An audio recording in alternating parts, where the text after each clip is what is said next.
উপজেলা পরিষদ নির্বাচনকে কেন্দ্র করে আবারও সংঘর্ষ। বরিশাল শেরেবাংলা মেডিকেল কলেজ হাসপাতালে স্বজনদের আহাজারি। নির্বাচন নিয়ে বিরোধের জেরে গৌরনদীর মহিলারা ইউনিয়ন চেয়ারম্যান ও উপজেলা আওয়ামী লীগের যুগ্ম সাধারণ সম্পাদক সৈকত গুহ পিকলু সহ ৩ জনকে কুপিয়ে জখম করার অভিযোগ উঠেছে উপজেলা আওয়ামী লীগের সম্পাদক হারিসুর রহমানের সমর্থকদের বিরুদ্ধে।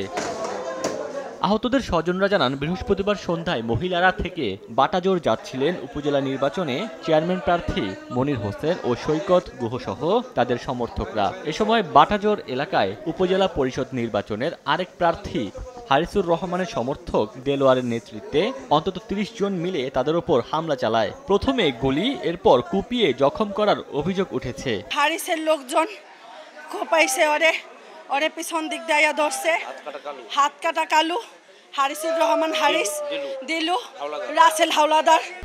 ১, ২, ৩ ঢাকায় জমি জিতে নিন ১০০% ক্যাশব্যাক সহ ২০ কোটি টাকার পুরস্কার।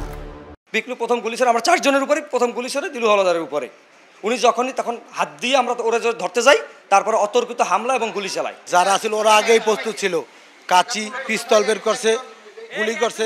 দিলু হাওলাদারের নেতৃত্বে গিয়া তারা ওখানে সশস্ত্র হামলা চালায়, গুলি চালায়। তবে এ অভিযোগ অস্বীকার করেছে হারিসের সমর্থকরা। উল্টো তাদের মারধরের অভিযোগ উঠেছে চেয়ারম্যান সৈকত গুহ ও তার সমর্থকদের বিরুদ্ধে। অন্যদিকে পিকলুকে মারধর করে গুলির নাটক সাজানো হয়েছে বলে দাবি উপজেলার সদ্য সাবেক চেয়ারম্যান মেরির। ও এই যাবত এই গুন্ডা বাহিনী দ্বারা বহু মানুষের অত্যাচার করা হয়েছে, গুলি হইতে শুরু করে অনেক কিছু করছে। হারিসের বিরুদ্ধে নির্বাচনই হলো ওদের এই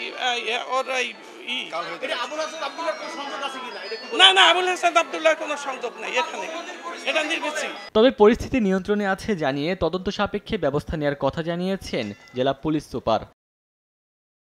কারোর মধ্যে ন্যূনতম ছাড় নাই, আমরা একসাথে যাচ্ছি না, আমরা দেবো ছাড় দেওয়ার কোনো ঘটনা ঘটার সুযোগ দিব না। আমরা তদন্ত করে দেখি কারা ঘটনা মূল ইনভলভ, দুই গ্রুপ ছিল। এদিকে পাবনার সুজানগর উপজেলায় ২ চেয়ারম্যান প্রার্থীর সমর্থক ও পুলিশের সঙ্গে ত্রিমুখী সংঘর্ষের ঘটনা ঘটেছে। এতে ২ জন গুলিবিদ্ধ সহ অন্তত ৭ জন আহত হয়েছেন। এ ঘটনায় ৪ জনকে দেশীয় অস্ত্রসহ আটক করেছে পুলিশ। ওমর ফারুক, সময় সংবাদ।